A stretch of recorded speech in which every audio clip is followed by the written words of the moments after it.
여러분 반갑습니다. 오늘 알아두면 좋은 유익한 것들은 집에서 셀프 염색하실 때입니다. 저는 보이는 것처럼 흰머리가 참 많습니다. 한약 잘 먹었고 스트레스 많이 안 받았습니다. 단지 유전이에요. 저의 흰머리로 말할 것 같으면 초등학교 시절엔 뒷머리를 정복했고 중학교 시절엔 옆머리를 덮어오더니 고등학교에 이르러 머리 전체를 덮어버렸습니다. 어찌됐든 이런 머리를 갖고 평생을 살아오다 보니 집에서 염색을 참 많이 하는데요. 그동안 염색하면서 얻어온 유익한 것들을 공유해보겠습니다. 준비물은 총 3가지입니다. 염색약, 거울, 에어컨. 염색약을 뜯으면 작은 통, 큰 통, 비닐장갑, 오염방종 비닐이 들어있는데 이 중 작은 통에 있는 약품을 큰 통에 넣어서 잘 흔들어주면 준비는 끝납니다. 이왕 영상 찍는 거 처음부터 보여주면 될 것을 왜 되지도 않는 마임으로 저딴 짓을 하고 내지 이해가 안 되시죠? 녹화 중인 줄 알고 뿌듯하게 다 섞어놓고 보니 녹화가 안 돼 있더라고요. 다시 사와서 제대로 촬영을 해야 하나 10초 정도 고민을 했습니다만 구독자 영따리가 영상 하나에 3,000원을 더 투자한다는 게 너무 사치스러워서 저딴 만행을 저질렀습니다. 죄송합니다. 어찌됐든 염색약을 전부 섞었으면 거울 앞에 앉아서 비장한 마음으로 비닐장갑을 껴줍니다. 그리고 손에 거품을 부드럽게 뽑아준 뒤 머리에 전체적으로 발라주면 됩니다. 어떻게 하면 이마에 안 묻고 잘 바를 수 있는지 궁금해하실 분들이 많을 텐데요. 그런 건 전 모릅니다. 그냥 되도록 조심스럽게 바르세요. 묻으면 닦아야죠 뭐. 그리고 염색약과 거울 외에 에어컨은 왜 필요한지 설명을 안 드렸네요. 염색에 에어컨을 활용하는 방법을 알려드리고 가겠습니다. 우선 셀프 염색을 시작하기 전 에어컨의 리모컨을 에어컨을 향해 조준한 뒤 전원을 켭니다. 그리고 온도를 적절하게 조절한 뒤 염색을 하시면 됩니다. 염색을 하기 전에 에어컨을 켜는 이유는 염색약에 포함되어 있는 에톡시디아콜라이코 성분이 두피에서 나오는 피지와 결합하여 일어나는 현상을 방지하기 위함인데요.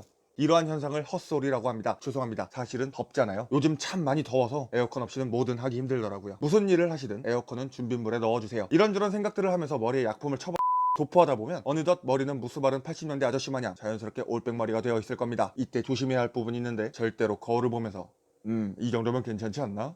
라고 생각하지 마세요. 위기가 닥쳐올수록 객관적이고 현실적인 시각으로 상황을 바라봐야 그 위기를 헤쳐나갈 수 있습니다. 그럼에도 불구하고 남자라면 어쩔 수 없이 생각나는 이 정도면 괜찮은데 를 생각하다 보면 어느덧 머리에 충분히 도포가 끝났을 것입니다. 머리가 흘러내리지 않게 잘 정돈한 후 비닐장갑을 요렇게 저렇게 조심히 꽁꽁 싸매서 빼주면 쉽게 처리가 가능합니다. 여기까지 잘 따라오셨다면 다음으로 이마와 뒷덜미, 귀에 묻은 염색약을 처리해야 하는데요. 집에서 대충 굴러다니는 물티슈를 찾아옵니다. 저는 책상 위에 있는 물티슈를 쓰겠습니다. 렌즈 사실 분들은 여기서 사세요. 으뜸 안경인데 제가 아는 한 제일 싼 것 같습니다. 연신내점 직원분들 매우 친절하고요. 안경점 대표님이 이 영상을 보시게 된다면 직원분에게 칭찬 카드 한 장 주시길 바랍니다. 뭐 어찌됐든 염색약을 대충 닦아내었다면 10분 정도 유튜브를 보다가 옵니다. 아마 셀프 염색을 하시게 된다면 지금 저의 영상을 다시 한 번 더 보는 것을 추천드리겠습니다. 10분을 다 버티셨다면 그 다음 단계인 머리를 헹굴 차례인데요. 지금 제가 하고 있는 저 행동이 제일 중요한 작업입니다. 바로 물 온도를 맞추는 거죠. 머리에 갑자기 찬물이 닿게 되면 등골이 굉장히 오싹해지기 때문에 적당히 미지근한 물로 머리 감기를 추천드립니다. 물 온도가 이때다 싶으면 주저하지 말고 머리를 들이밀어 샴푸를 시작합니다. 염색 후에 하는 샴푸는 구석구석 머리를 감아야 하기 때문에 이런저런 잡생각들을 하면 시간도 잘 가고 굉장히 좋습니다. 물로 적당히 잘 헹구었다면 이제 샴푸를 해야 하는데요. 샴푸를 하는 과정에서 저렇게 물을 틀어놓는 이유는 나중에 손에 있는 거품을 헹궈내기 위함입니다. 물 온도를 잃지 않는 선에서 적당하게 물을 틀어놓기를 권장합니다. 어때요? 굉장히 유익하죠? 샴푸를 어느 정도 헹궈내었다면 목덜미에 묻은 거품도 씻어내야 하는데요. 여기서 또 한 가지 유익한 것을 알려드리겠습니다. 샤워기를 들지 않은 손을 등 뒤로 넘겨서 1번 요추와 2번 요추 사이를 검지와 엄지로 살포시 잡습니다. 그 다음 살며시 엉덩이 쪽으로 당기게 되면 보이시는 바와 같이 옷이 뒤로 당겨지는데요. 이렇게 당기고 목덜미를 헹구시게 되면 셔츠의 목 부분에 물이 젖지 않아 샴푸 후에 조금 더 개운함을 느끼실 수 있습니다. 어때요? 굉장히 유익하죠? 샴푸를 다 했는데 머리가 지나가는 길고양이 털보다 퍽퍽하다고 느껴지신다면 트리트먼트를 3번 짜서 머리에 발라줍니다. 무의식적으로 카메라를 바라본 저의 모습이 굉장히 못생겨서 쳐냈습니다. 어때요? 굉장히 잘했죠? 트리트먼트 유분기를 완벽하게 제거하지 않으면 두피에 좋지 않으니 꼼꼼하게 여러 번 헹구어 주도록 합니다. 머리를 다 헹구고 물을 끄면 유익한 것을 한 가지 더 알려드릴 시기가 오는데요. 수건으로 머리를 바로 닦지 말고 저렇게 뒤통수에서부터 물을 짜내어 걸레 짜듯이 물기를 제거해주면 머리 말리실 때 훨씬 수월함을 느끼실 수 있습니다. 어때요? 굉장히 유익하죠? 그 다음으로 머리를 말려야 하는데 처음 유튜브 촬영하는 신생인지라 침대 위에 카메라를 올려놔서 카메라가 흔들렸습니다. 그래서 패스하겠습니다. 이제 제 머리에 흰머리는 존재하지 않습니다. 그럼 들어가세요가 아니라 여러분들이 제일 못하는 것 한 가지와 제일 궁금해하는 것 한 가지를 알려드릴게요. 먼저 여러분들이 제일 못하는 방 청소를 알려드리겠습니다. 우선 쓰레기를 하나씩 주워서 쓰레기통에 버립니다. 할 일을 마친 거울은 들어서 욕실에 다시 놓습니다.